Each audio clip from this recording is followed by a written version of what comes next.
The first handful of dirt had not yet touched the coffin when I felt her hand on my shoulder. Emily leaned close, her perfume sharp, her voice so soft it could have been mistaken for comfort. But the words she left in my ear cut like glass. "You have 1 week to leave this house." My fingers tightened on the funeral program until the paper crumpled in my lap. I kept my gaze fixed on the priest, who was speaking of eternal rest and gentle peace, as if those words could fill the hole carved through my chest.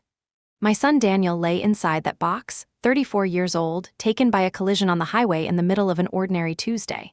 He had been my only family, the center of my days, the reason I had survived so many storms. And now, as the ground waited to swallow him, his wife was planning how to bury me too. I did not turn my head. I did not answer her. My body froze, rigid, pretending I had heard nothing. People whispered around us about Daniel's kindness, about his talent, about his future that would never arrive. Emily dabbed at her eyes with a folded tissue, trembling just enough to be noticed, and someone behind me whispered that she was strong beyond words. I felt laughter rise in my throat, bitter and raw, but it never escaped. When the service ended, when the prayers had dissolved into the gray air, I stood aside while Emily guided her grandmother into a waiting car. She smiled, hugged strangers, accepted condolences with the grace of an actress playing widowhood on a stage. She never glanced in my direction. I stood at the edge of the crowd, clutching my handbag like it might anchor me to the earth. The ride back to the house was suffocating. Daniel's car still smelled faintly of his cologne, a scent that should have undone me but instead kept me upright, steady, too busy calculating the meaning of Emily's whisper to collapse. She drove with both hands firm on the wheel, her eyes straight ahead. Not a word passed between us, though I felt her silence pressing on me like a weight. When we arrived, the house looked unchanged, yet I sensed its betrayal the moment we stepped inside. Emily led the mourners in, her voice warm as she welcomed them. She poured wine, she toasted Daniel with gentle words, she accepted embraces like gifts. I stayed behind the kitchen island, invisible, watching her slip into the role she had been rehearsing all along. I noticed the missing pieces. The photograph of Daniel and me at the coast, gone from the stairway wall. The wooden case that had held his medals from the army, vanished from the shelf. Even his favorite chair in the living room had disappeared, replaced with a newer piece of furniture that looked staged, soulless. It was as if Emily had already decided grief would be easier if Daniel were erased completely. When the last guest left, when the house finally sank into its evening silence, I walked down the hall to my room. I had lived there for 7 years, long enough that it had grown around me, filled with the small comforts of routine. But the sight that met me in the doorway snapped the breath from my chest. The blankets were folded into neat squares, the lamp unplugged, the drawers half empty, my jewelry box gone. In the closet, cardboard boxes sat stacked and labeled with a tidy hand, Mom's things. For a long moment I could not move.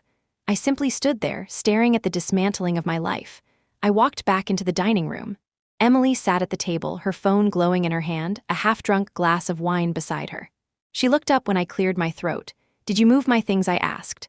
Her smile was small, polite. "I was just organizing," she said. "There is a moving company I can call when you are ready." "Where is my jewelry?" I asked. "In the safe. You would not want to lose anything with so many people around. I never asked you to touch my things." She shrugged lightly, as though my anger were nothing more than noise. "Daniel and I talked about this," she said. "We assumed you would move back to your sister." I stared at her. "I do not have a sister." Her smile tightened. This was his home. He would have wanted us to have space to grieve.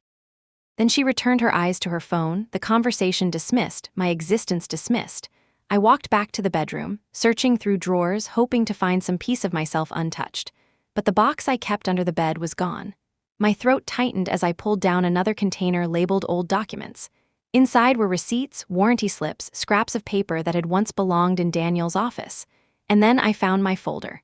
Bank records, medical files, my passport, but not the deed. The deed was supposed to be there, the one with my name beside Daniel's, notarized and safe. Years earlier, when Daniel had struggled after losing his job, I had given him the money for the down payment. We had agreed the house was ours together. The paper had been proof, but it was gone. From the kitchen, Emily's voice floated down the hall. "Do you want the leftover salad, or should I toss it?" I did not answer. My hand trembled too much to hold the folder steady. That night I lay in bed with the door closed, listening to the silence of a house that had once sheltered me. The air seemed heavier now, like the walls themselves had shifted. The whisper from the funeral echoed over and over, a clock ticking down. 1 week, she had said. 7 days. She thought she could box me up like the rest of Daniel's belongings. But she was wrong. Morning came gray and thin, light leaking through the curtains like it was afraid to enter. I sat on the edge of the bed for a long while before I found the strength to step into the hallway. The kitchen already smelled of coffee. Emily sat at the dining table with her laptop open, typing quickly, her face calm as if nothing had ever happened. She looked up briefly. "Morning," she said, "just getting quotes from movers." I opened the refrigerator. The containers I had labeled with my name were gone. Neat stacks of new Tupperware lined the shelves, none of them mine. I did not ask for movers, I told her.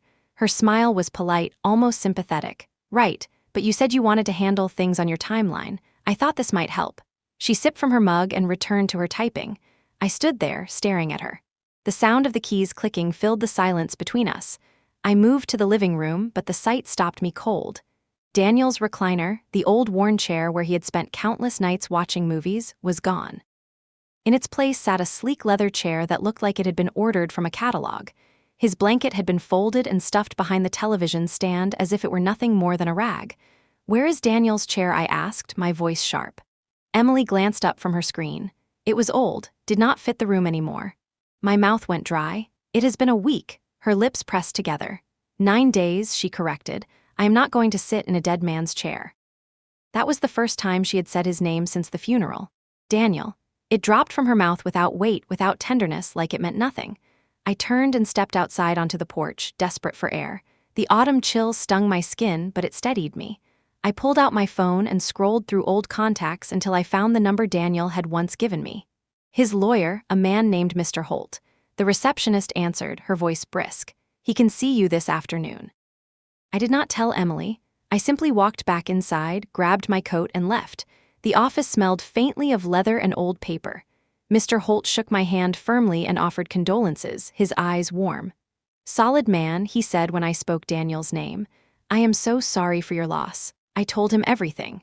How Emily had whispered her threat, how my belongings had been packed without my consent, how the deed to the house had gone missing. I explained that my name had been on it, that I had helped with the down payment when Daniel was struggling. "Do you have proof of that contribution?" he asked. I nodded. "A cashier's check. I still have the receipt." His eyes sharpened. "Then we may have something. If your name is on the deed and you have documentation of your financial contribution, she cannot force you out. Not legally." Relief brushed me, fragile and fleeting. "What should I do?" I asked. "Find that receipt. And if possible, locate the original paperwork from when the house was purchased. Do not let her intimidate you." I left his office with my hands gripping the steering wheel too tightly, my mind racing. When I returned home, Emily was on the phone in the hallway. Her voice dropped the moment she saw me. "No, she does not know anything," she whispered. "It is handled." I walked past her without a word and climbed to the attic. Dust clung to my clothes as I opened box after box. University transcripts. Old tax forms. A box labeled home purchase. My breath caught. I pulled it onto the floor and tore it open. Closing statements, loan approvals, insurance papers.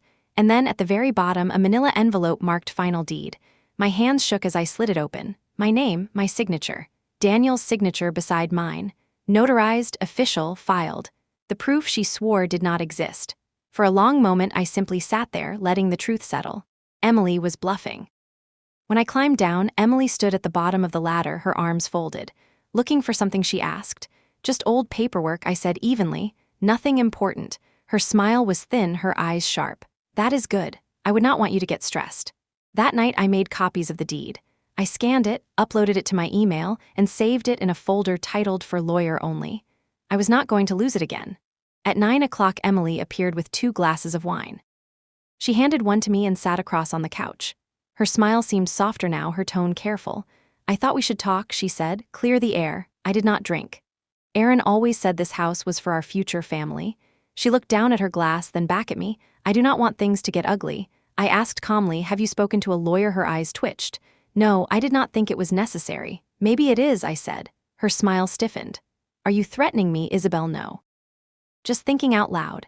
She stood slowly, her eyes narrowing. "I hope we can do this the easy way." "So do I told her. When she disappeared down the hallway, I pulled out my phone again.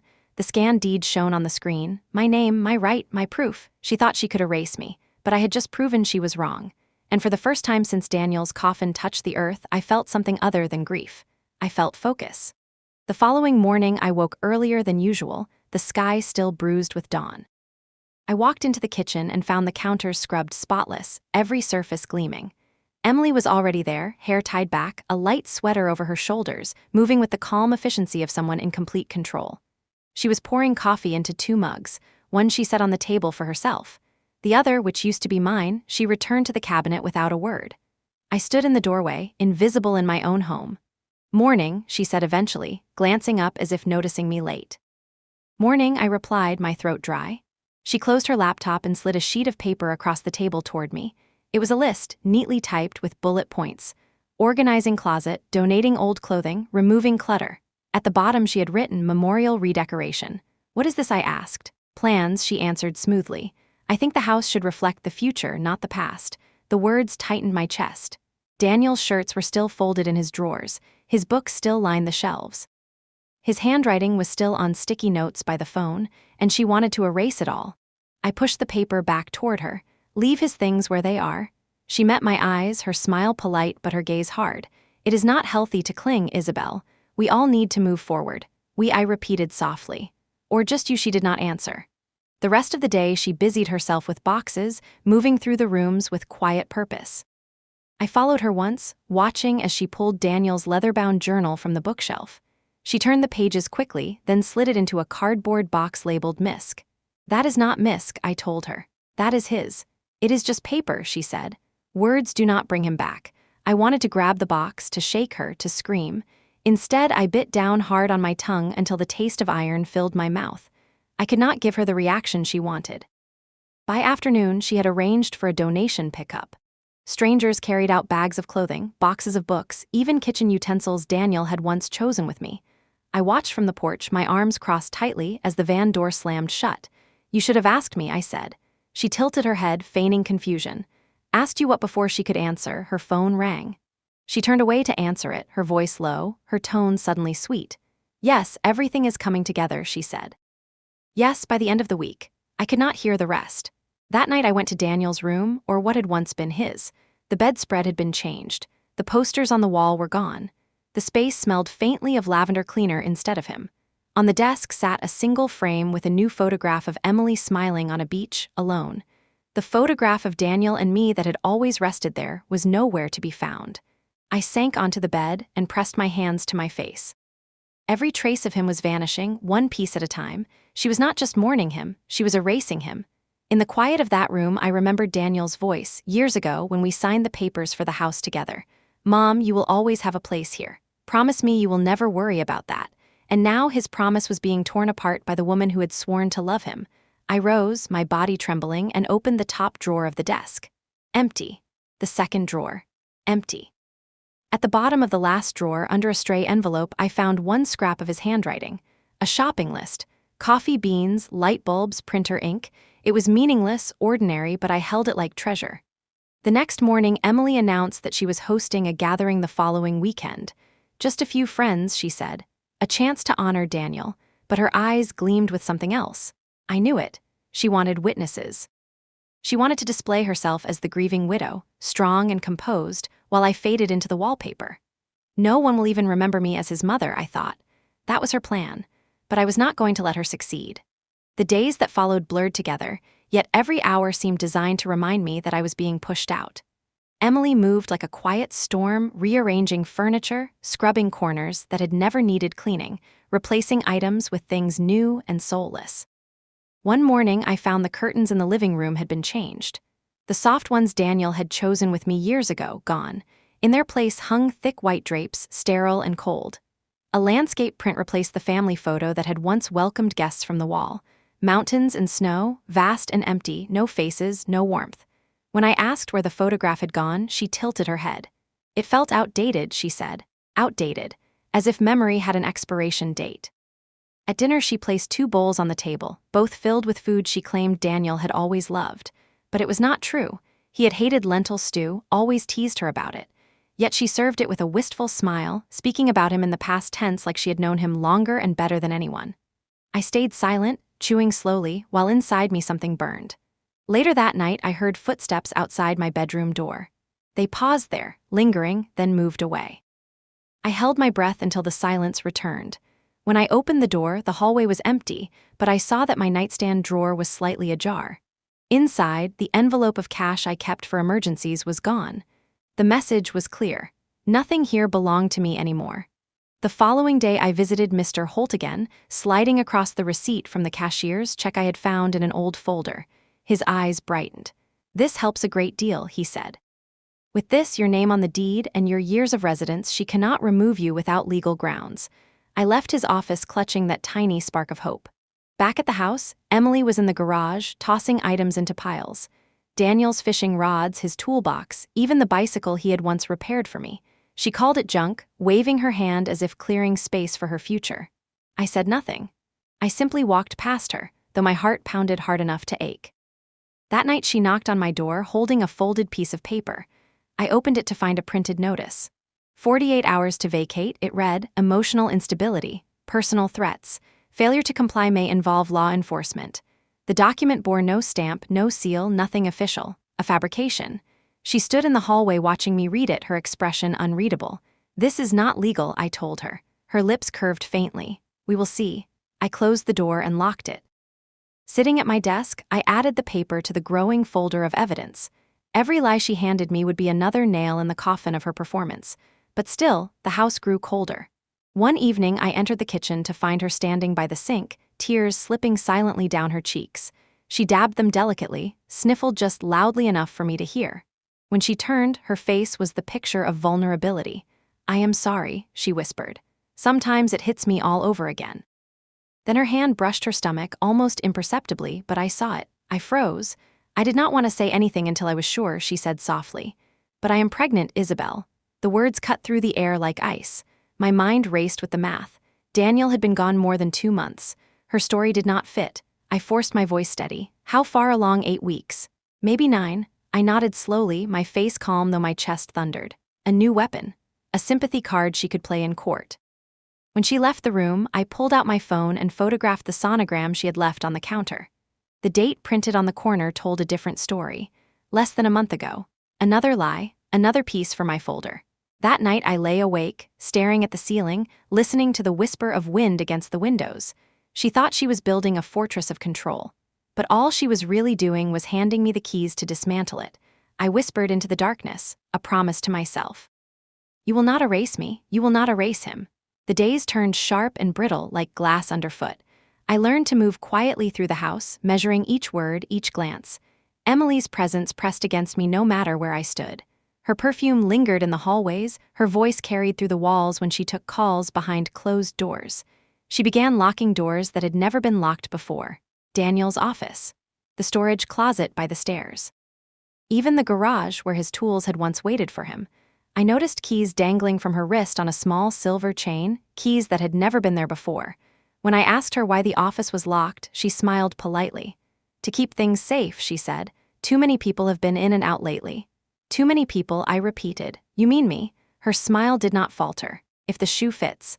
I walked away before my hands could shake in front of her. That evening, she hosted 2 of her friends from work. They sat in the living room drinking wine, laughing at stories that had nothing to do with Daniel. I lingered in the kitchen, close enough to hear. She told them she was planning to redecorate. She spoke about painting the walls a fresh white, tearing up the carpet in Daniel's room, turning it into a nursery. My throat tightened as I listened, knowing the pregnancy she claimed was a lie, but watching her wield it like a crown in front of her friends. When one of them asked where I fit into all this, Emily lowered her voice. "Isabel is fragile," she said. "The grief is overwhelming her. I am doing what I can, but it is not easy." Her friends murmured in sympathy. I stood in the kitchen, frozen, my hands clenching the edge of the counter. Fragile. That was the story she was spinning. The grieving widow against the unstable mother-in-law.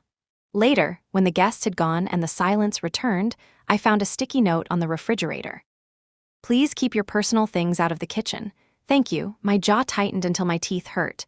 I went back to my room and pulled out the folder where I was keeping everything. The fake eviction notice, the sonogram with its false date, the photo I had taken of her donation boxes, the deed. Every piece was a brick in the wall I was building against her. But still, the nights grew heavier. At 2 in the morning, I woke to the sound of movement in the hallway. I pressed my ear to the door. Footsteps paused outside my room again, then retreated. The next morning, the alarm clock on my nightstand flashed 12, as though the power had been cut for only a minute. She was testing me. I decided to test her back. At breakfast, I asked casually, "Have you thought about speaking with Daniel's lawyer about the estate?" Her spoon froze in her bowl. She looked up slowly, her eyes narrowing before her smile returned. "No, I do not think that is necessary." I leaned back, keeping my voice light. "Funny." "I already did." Her spoon clattered against the table. For the first time, her mask slipped just a flicker before she forced it back into place. That day, she barely spoke to me, but I knew she was listening, always listening. That night, I slid a wedge under my bedroom door before I slept. It was a small precaution, but it gave me peace. For the first time in weeks, I drifted off without flinching at every sound. When morning came, the wedge was still there. But so was another note, slipped under my door. 2 words, written in neat handwriting. Tick-tock. My hands trembled as I held the paper. She wanted me afraid. She wanted me to unravel. But instead, I slipped the note into my folder. Another brick, another piece of her unraveling story. The next few days, I lived as if the house itself were watching me. I kept my phone in my pocket at all times, snapping photographs whenever I found something out of place. A label on a box. A drawer suddenly locked. The clock flashing when power had clearly never gone out. Each small detail captured and stored. Emily carried herself like nothing was wrong. She hummed while she folded laundry, laughed softly while she took phone calls in the guest room, prepared meals as if she were starring in a cooking show. But I could hear the strain beneath her performance. Sometimes, when she thought I was not watching, her jaw clenched, her fingers tapped too fast against the counter, her smile cracked just at the edges. One evening, she announced she was inviting Daniel's coworkers for a small gathering. Closure, she called it. A chance to honor him. I knew better. The night of the gathering, the house glowed with soft light and polished surfaces. Emily wore a sleek dress, her hair perfect, her smile steady as she welcomed guests. I lingered at the edges, listening, watching. People spoke of Daniel with warmth. They told stories of his stubborn humor, his loyalty, his brilliance. Each time, Emily nodded and smiled, offering little anecdotes of her own, most of them rehearsed, shallow, crafted to make her shine in the reflection of his memory. When one woman asked how I was managing, I told the truth. "I'm still here," I said quietly. "Daniel and I co-own this house. I am doing my best to hold on." The woman's brows lifted. "Oh, I thought Emily said it was hers." I smiled faintly. Easy mistake. Later, across the room, I caught Emily's eyes fixed on me. Her mouth was curved into a hostess smile, but her gaze was sharp, calculating. She crossed the room, touched my elbow, and murmured, "May I speak with you privately?" We stepped into the hallway. She closed the door softly behind us. "Are you trying to start something?" she asked, her voice low. I answered, "I only answered a question honestly." Her smile thinned, her eyes dark. "Do not play games, Isabel. People do not need to hear about paperwork." "Then stop lying about it," I said. For a long moment we stared at each other. Her face tightened, then softened again as she slipped her mask back on. "Look, this is delicate," she whispered. "These people cared about Daniel. They are here for me." "Then maybe," I said, "you should not erase him from his own house." Her cheeks flushed, but she leaned close, her breath brushing my ear, her words sharp. "You think you are clever, but you do not know how this works. I will make sure you regret staying." Then she returned to the party, her smile restored, her glass lifted, as though she had not just threatened me. When the guests left and silence returned, I wandered toward the guest room. The door stood slightly open. Inside, on the floor beside her bag, I saw a folder. Curiosity gnawed at me. I leaned closer. The label on the folder read, "Doc Copies Backup Plan." I waited until I heard the shower running. Then, heart hammering, I stepped inside. Inside the folder were several documents. One labeled House Timeline. Another marked E-Signatures 2023. My eyes skimmed over the pages, my breath quickening. There was a screenshot of a will with Daniel's name on it, dated weeks after his death. The signature looked wrong, jagged, forced. I snapped photographs as quickly as I could, then slid the papers back into place before retreating to my room. On my phone screen, the images glowed, undeniable. Emily had forged documents. Not just lies to me, not just manipulation in the house. Legal documents.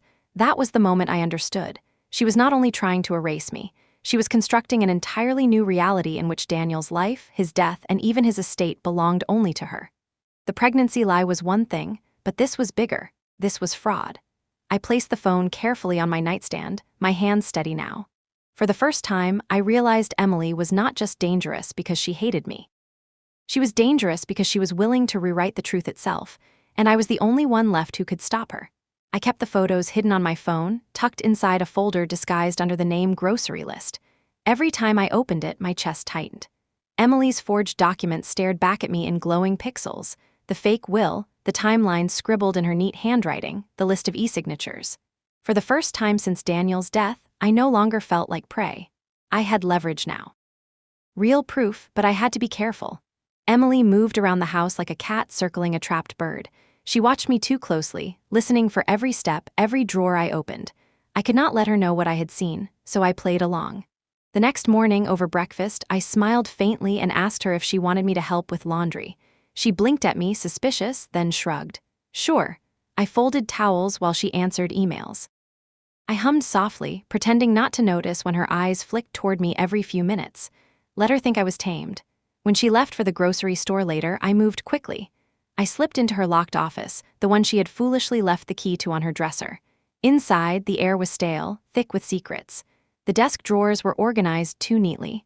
Receipts filed, envelopes labeled. But tucked at the bottom of one drawer, I found a USB drive in a small velvet pouch. My hands shook as I pocketed it. I had just enough time to return to my room before I heard her car in the driveway. That night when she was asleep, I plugged the drive into my laptop. Files popped up, PDFs, scans, drafts of legal letters. Even an image of Daniel's signature repeated over and over as if she had been practicing it. One file, labeled custody, chilled me. I opened it slowly, breath caught in my throat. Inside was a document claiming guardianship over an unnamed child. Her handwriting filled the margins with notes. Must be believable. Find witness. I stared at the screen, heart pounding. She was not only forging documents for the house. She was planning something far larger, something that involved a child who did not exist. I saved copies to a hidden folder on my computer, then backed them up to a cloud account under a false email. Step by step, brick by brick, I was building my wall. The following day, Emily announced she was meeting with Daniel's insurance agent. She claimed it was routine. I offered to join her. Her smile was stiff. That will not be necessary. She left the house dressed immaculately, heels clicking against the porch, perfume trailing in her wake. The moment she was gone, I searched her room again. This time, I found a locked drawer in her nightstand. It resisted for a moment, then gave way when I forced it with a thin knife. Inside lay an envelope of cash and a burner phone. The screen lit up when I pressed the button. A string of messages appeared. We move when she's out. Papers ready next week. No mistakes. The sender's name was hidden, only a number. I photographed everything and put it back exactly as I found it. That evening, Emily returned with bags of groceries and a triumphant smile. The claim went smoothly, she announced. Daniel was more prepared than we thought. I kept my face calm, though inside me the words echoed. We move when she's out. She was preparing to get rid of me. But what she did not know was that I was preparing too. That night, I locked my door and whispered to the silence, steady and certain. If she thinks she can erase me, she has forgotten one thing. I am Daniel's mother, and I do not vanish. I started keeping notes the way detectives must keep theirs, date, time, detail, no matter how small. At first, it was scraps of paper hidden in a cookbook, then a spiral notebook tucked under my mattress. Every whisper of her phone calls, every visitor she had while I was home, every item that mysteriously disappeared, I wrote them all down. On October 12, she replaced Daniel's framed diploma with a generic landscape print. October 13, she received a padded envelope, locked herself in the guest room, emerged 20 minutes later smelling faintly of cigarette smoke, though she never smoked. October 14, I woke to find muddy shoe prints across the porch, men's, size larger than Daniel's ever was. Every piece of evidence stacked higher in my notebook, a tower of quiet truths waiting for the right moment to fall. But evidence alone would not save me. I needed someone on the outside to see it, to know it, in case she finally snapped and made her threat real. So I called Mr. Holt. I kept my voice low, my hand over the phone receiver as if the walls themselves had ears.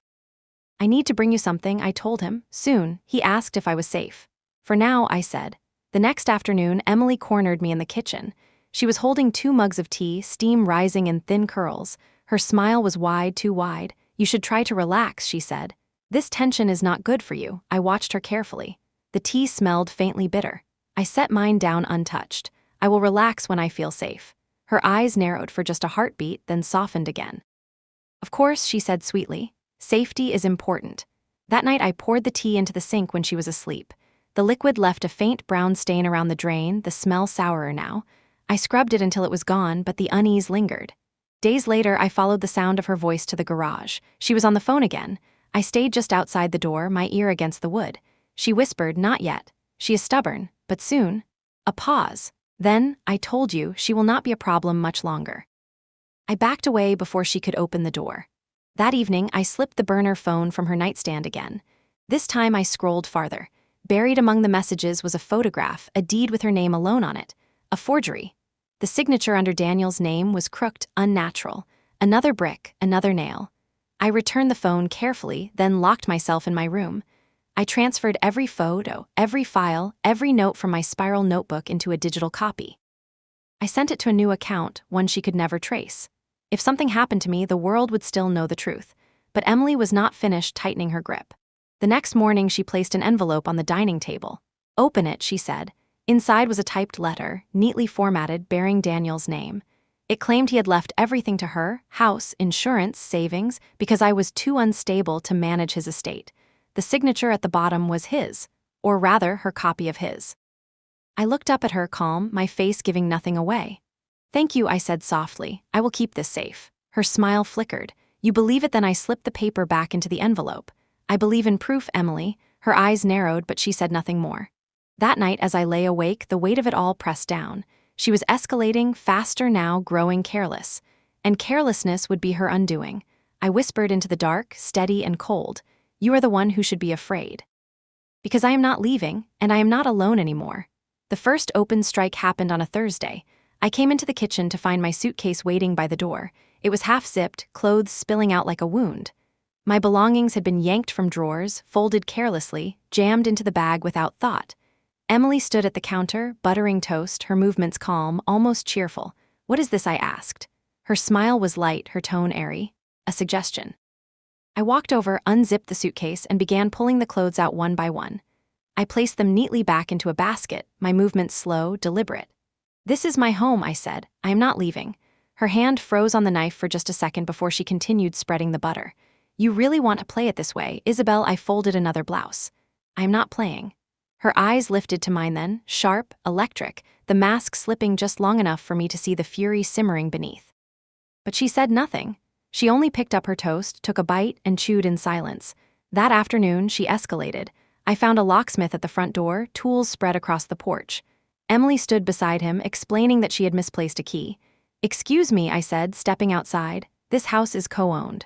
No locks can be changed without my consent." The locksmith looked startled, glancing between us. Emily's smile tightened. "It is just a precaution." I shook my head firmly.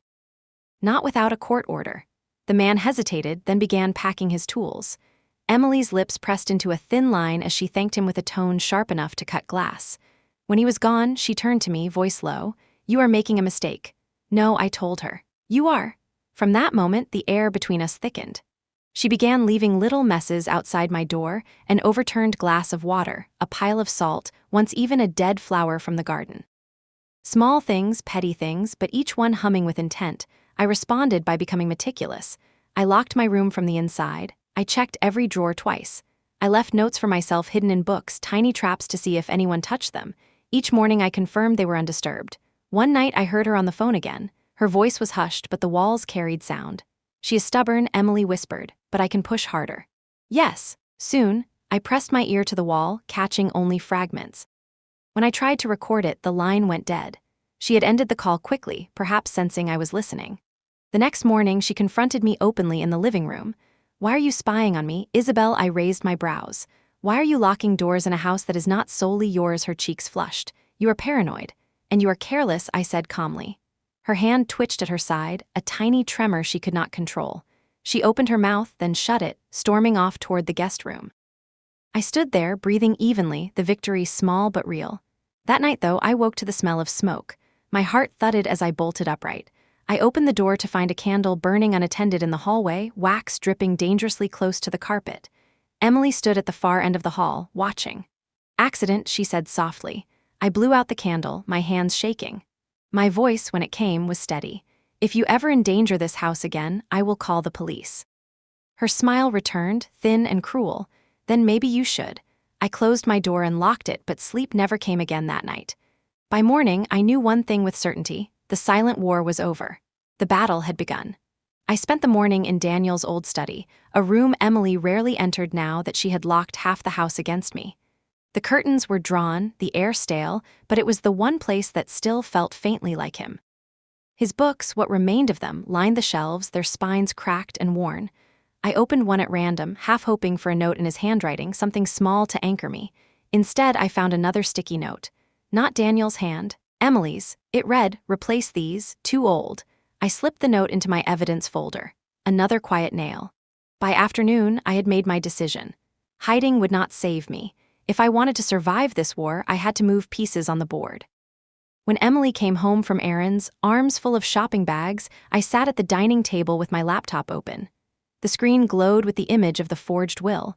Her eyes froze on it before she even set the bags down. "Where did you get that?" she asked, her voice a low hiss. I leaned back calmly. "I could ask you the same thing." Her face hardened. "You are bluffing." I turned the laptop so she could see the folder name, Evidence. One click away from being emailed to the lawyer, to the police, to every person she had convinced with her act. Her lips parted, then closed again. For a moment she looked almost rattled. Almost. But then her composure returned. "So what?" she said quietly. "You think anyone will believe you over me?" I smiled faintly. "They will not need to believe me. They will only need to see this." She stood there, staring at me, her hands tightening around the handles of the bags until the plastic stretched white. Then she dropped them abruptly, turned on her heel, and walked into the guest room, slamming the door behind her. It was the first time she had retreated. That night, however, she struck back harder. I woke at 2 a.m. to find my door wide open. I was certain I had locked it. The wedge I kept under the frame was gone. On the nightstand sat a glass of water. My throat tightened as I leaned closer. The water smelled faintly metallic, almost like bleach. I carried it carefully into the bathroom and poured it down the sink. The liquid foamed faintly against the porcelain before vanishing. Poison, or something meant to scare me into thinking it was. Either way, the message was clear. The next day, I met Mr. Holt again, handing him the USB drive I had copied and the photographs of the documents. His brow furrowed deeper with each file he opened. "This is serious," he said finally. "If she's forging wills, insurance papers, this is felony fraud." "So what do we do?" He closed the laptop, his expression grave. "We build the case. Carefully, quietly, and when the time is right, we strike. But Isabel, you must be careful." I nodded. Careful was the only way I had survived this long. When I returned home, Emily was waiting on the porch. She was smiling, but her eyes betrayed her. "You were gone a while," she said softly. "Where did you go?" I held her gaze. "For a walk." Her smile sharpened. "Walks can be dangerous." I brushed past her into the house. That evening she began playing music loudly in the living room, songs Daniel had hated, her voice rising to sing along off-key. It was a performance, one designed to push me, to make me react. But I stayed silent in my room, documenting every note, every cruel detail. And yet, as I closed the notebook, I realized something important. She was no longer only trying to erase Daniel. She was trying to erase me in real time, and if I made a single mistake, she would succeed. So I whispered again, steady, a vow carved into the silence. "This is not your house. This is not your story, and I will not let you write the ending." By late October, the house had turned into a cage with glass walls. Every move I made was reflected back at me, monitored, distorted. Emily no longer tried to hide her hostility. She moved through the rooms like a queen surveying conquered territory, her heels striking the floor with deliberate rhythm. One morning, I woke to find my car keys missing. The small bowl on my nightstand where I always left them was empty. I searched the dresser, the closet, even the bathroom. Nothing. When I walked into the kitchen, Emily was already there sipping coffee. The keys dangled from her fingers. "Looking for these?" she asked sweetly. I held out my hand. She smiled, swirling the keys around her finger like a toy. "You drive too much. I worry about your safety." "Give them to me," I said, my voice sharp. She tilted her head, studying me. For a moment I thought she would refuse, but then she dropped the keys into my palm, her smile widening. "Don't get lost, Isabel." That same day, I noticed Daniel's photographs in the upstairs hallway had disappeared. The frames hung empty, bare hooks on the wall. I checked every box in the garage, the closets, even the attic. Gone. When I asked her where they were, she answered without looking up from her phone. "Storage," she said. "Whose storage?" I demanded. She smiled. "Mine." I clenched my fists so tightly my nails dug crescents into my palms. That evening, I found muddy footprints in the hallway again, larger than Emily's feet, leading from the back door toward her room. Someone had been here, someone she had let inside. I crouched, snapping photographs, my breath quick. Later, from behind her door, I heard her voice, low and urgent. She is still here. I told you it is taking longer. No, she doesn't suspect. I pressed my ear closer, but she must have sensed me. The door creaked open and she stood there, phone hidden behind her back. Her smile was bright. Eavesdropping again, Isabel, I forced a faint laugh. Hard not to when the walls are so thin. Her gaze lingered on me, calculating, before she shut the door softly in my face. That night I couldn't sleep. I sat at my desk, scrolling through the photographs I had collected, forged wills, burned edges of paper, messages from the burner phone, muddy footprints, the glass of poisoned water. Each image was a shard of a mirror reflecting her true face, but a new question gnawed at me. Who was she talking to on the phone? Who was helping her? The next day, I followed her. When she left the house mid-afternoon, I slipped into my car and kept distance on the road. She drove to a small office building on the edge of town. She parked, entered quickly. I waited, heart hammering, before slipping out of my car to peer through the glass doors. The nameplate read, Palmer and Green Insurance and Estate Specialists. Inside, I saw her sit across from a man in a gray suit. They leaned close, speaking intently, papers spread between them. I couldn't hear, but I could see her pointing at one document, her hand slicing through the air, her smile sharp and persuasive. After 30 minutes she left, her expression radiant, almost triumphant. I ducked low in my seat as she drove past, unaware of me. When she was gone, I stepped inside the office. Receptionist greeted me. I asked for Mr. Palmer. She said he was out, so I left a note with my name and number asking him to call. I didn't explain why. I wanted to hear his side before showing my hand. That night, Emily returned home humming, carrying a bottle of wine. She poured herself a glass and sat at the table across from me. Today was productive, she said lightly. Things are moving quickly now. I didn't answer. She tilted her head, studying me with those sharp eyes. You seem nervous. I smiled faintly. Should I be? Her lips curved wider, but her eyes were ice. Maybe. Then she stood, her glass half full, and walked away. I sat there in the silence, the taste of fear and defiance mingling on my tongue. The breaking point was close. I could feel it pressing against the walls, rattling the windows, whispering through the cracks. And when it came, one of us would not walk away whole. The call came the next morning. I was in the kitchen, making tea, when my phone lit up with an unfamiliar number. A man's voice introduced himself as Mr. Palmer from the insurance office. You left me a note, he said. Yes, I answered, my voice careful. I just wanted to ask about Emily Porter's visit yesterday. There was a pause, his tone shifted, wary. I can't disclose details of a client meeting.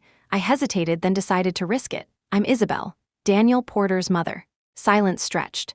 Then he spoke again, lower now. She brought documents yesterday, a will. It looked unusual. My chest tightened. Unusual how the signature, he said. I compared it with one we have on file from a year ago. It didn't match. I told her we'd need additional verification.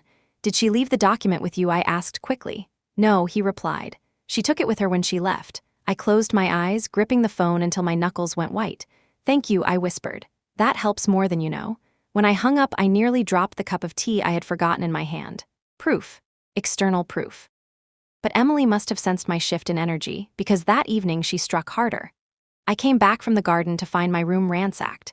The drawers overturned, the mattress lifted, my notebook gone. The folder of printed evidence gone. I froze in the doorway, my heart slamming.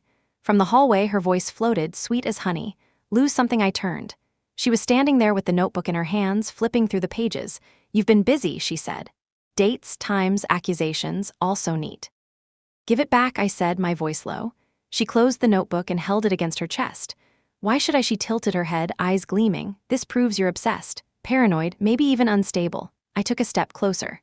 That book is mine. She laughed softly, a sound that made my skin crawl. Come and take it then. I lunged before I thought, my hands grabbing the edge of the notebook. For a moment we wrestled in the hallway, our breaths sharp, bodies straining. She was stronger than I expected. She yanked hard, shoving me back against the wall. My shoulder slammed into the plaster. Pain shot down my arm. She leaned close, her breath hot against my face. You don't belong here, Isabel. Daniel wanted me, not you, me. I forced the words out through clenched teeth. Daniel wanted his mother safe. Her smile twisted. Then maybe he should have lived to protect you. Something in me snapped. I shoved her hard. She stumbled, dropping the notebook. I snatched it from the floor and ran, slamming my door shut, twisting the lock with shaking hands. She pounded once, twice, then laughed. A cold, hollow laugh. Fine, she said through the door, keep your little diary. It won't save you." Her footsteps retreated, but I knew it wasn't over. That night, I pushed my dresser against the door. I copied every page of the notebook into digital form and uploaded it to the cloud. I emailed Mr. Holt everything: the photographs, the USB files, the forged will, the conversation with Palmer. If she destroyed my papers, she would never touch the digital trail. At 3 a.m., a crash jolted me awake. I grabbed the flashlight from my nightstand and pointed it at the door. Smoke was seeping under the crack. Panic surged through me. I shoved the dresser aside and flung the door open. The hallway rug smoldered, flames licking at its edges. At the far end of the hall, Emily stood with a box of matches in her hand, her face illuminated by the firelight. "Accident," she said softly. Again, I grabbed the fire extinguisher from the closet, blasting the flames until they hissed and died. My hands shook violently, but my voice was steady when I turned back to her. "You're done," I said. She only smiled, dropping the matches back into the box. Then she disappeared into the dark, leaving me in the smoke and silence, my chest pounding. The breaking point had come. She had set fire to the house. And next time she would not settle for smoke. The fire left a scar on the hallway rug, a blackened patch of threads that smelled of smoke no matter how many times I scrubbed it. But I left it there, visible. Proof. A wound carved into the house itself. Emily pretended nothing had happened. The next morning, she breezed into the kitchen humming, barefoot, pouring herself a glass of orange juice. She did not mention the flames. She did not mention the smoke. She did not mention standing there with matches in her hand while the house burned. Her silence was the most terrifying thing of all. I sat at the table with my laptop open. My email chain with Mr. Holt blinked on the screen. Every file had been sent, every photograph archived. My safety net. She glanced at the laptop, then back at me. "Working on your stories again?" I held her gaze, working on the truth. Her smile flickered, then returned, brighter than before. "The truth is whatever people believe, Isabel. You should know that by now." That afternoon, the doorbell rang. A courier handed me an envelope, thick and official-looking. Inside was a summons. Emily had filed for exclusive ownership of the property, citing my emotional instability and pattern of harassment. My chest tightened, but I did not panic. She was moving faster now, growing reckless. And reckless people made mistakes. That night, I heard her phone buzzing in the guest room. She was in the shower. I slipped inside, lifted the device, and scrolled quickly. One message stood out. "Final draft ready, transfer when approved." I snapped a photo, slid the phone back, and returned to my room before she emerged. Later, I called Holt, whispering into the phone like the house itself was listening. "She's filed against me," he sighed. "I expected that. Do not worry. With the evidence you've given me, she won't succeed. But Isabel, there's something else." His voice grew careful. "We had Daniel's real will on file. He updated it last year," my breath caught. And he left the house to both of you? 50-50. No clause, no loophole, you are safe." Relief surged through me so suddenly I almost dropped the phone. But Holt's voice continued. "That's why her forgery is dangerous. She's not just trying to push you out. She's trying to rewrite his last words." I thanked him, my heart hammering, my mind racing. The proof was stronger than ever. But I still had to survive her. 2 nights later, I woke to the creak of floorboards outside my door. I sat upright in bed, clutching the flashlight. The wedge under the door held, but the knob rattled. Slowly, carefully, testing, then silence. In the morning, the wedge was gone. At breakfast, Emily smiled as though nothing had happened. She poured herself cereal, humming. But when she reached for the milk, I noticed her wrist. A faint red mark ran across it, as though she had burned herself with a match. I almost laughed. The cracks were widening. That evening, I made my move. While she was in the shower, I set the evidence folder on the dining table. Every photograph printed, every document copied. I wanted her to see it. When she emerged, hair damp, robe tied, she froze. "What is this?" she asked softly. "The truth," I said. She walked closer, her eyes scanning the papers. Forged wills, false pregnancy reports, messages about moving me out.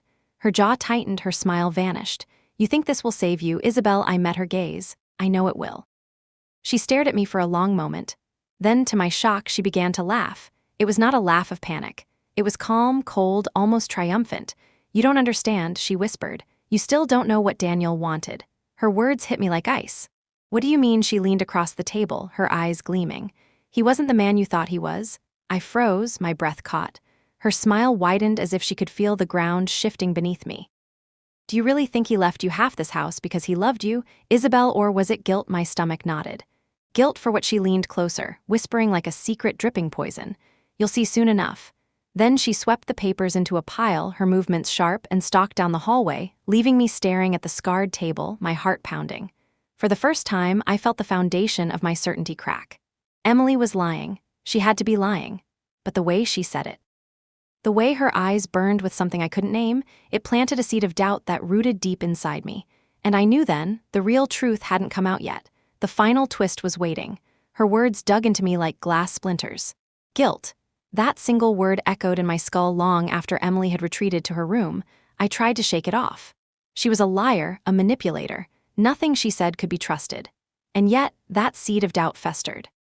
The next morning, I found a small envelope slid under my door.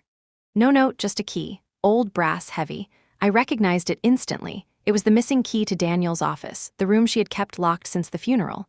Why would she give it back, or had she meant me to find it? I held the key in my palm all day, debating. By nightfall, curiosity burned stronger than fear. When the house sank into silence, I slipped down the hallway and unlocked the office. The air inside was stale, untouched.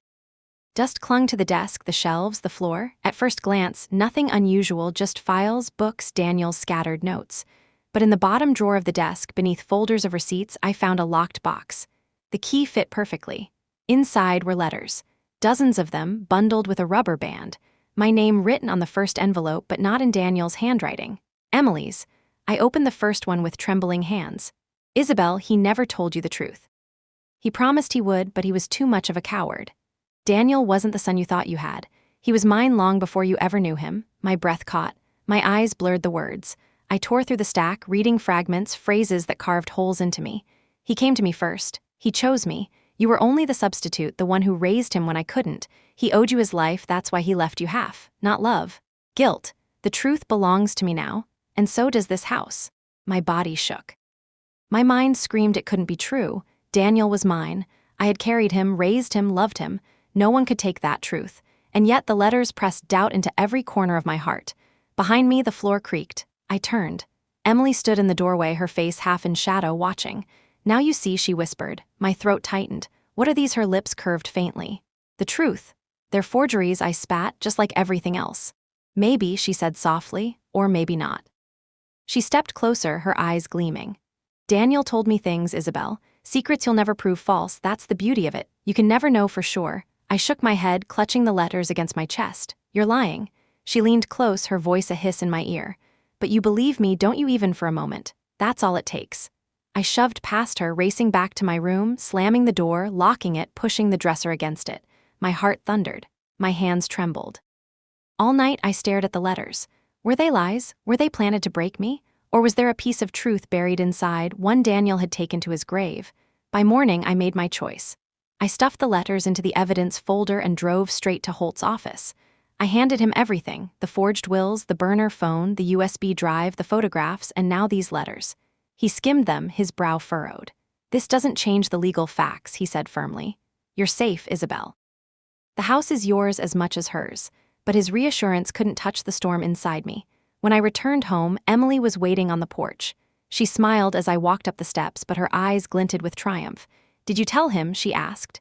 Did you tell him who you really are? I met her gaze, steady though my chest burned. I told him everything you forged. And when this is over, Emily, you'll be the one erased. Her smile faltered for the first time, just a flicker. Then she laughed. Maybe. But even if you win, Isabel, you'll never stop wondering. Was he yours, or was he mine? I stepped past her into the house, my voice low, steady. He was mine. No letter, no lie, no ghost of you will ever take that from me. She didn't follow me inside. That night I sat alone at the dining table, the scar of the fire still dark on the floor, the house silent at last. The war wasn't finished, legal battles still lay ahead, but the battle inside me was. Because whether Emily's final twist was true or just another weapon, I would never let it define me. Daniel was my son, and I would fight for him, for his memory, for this house, until my last breath.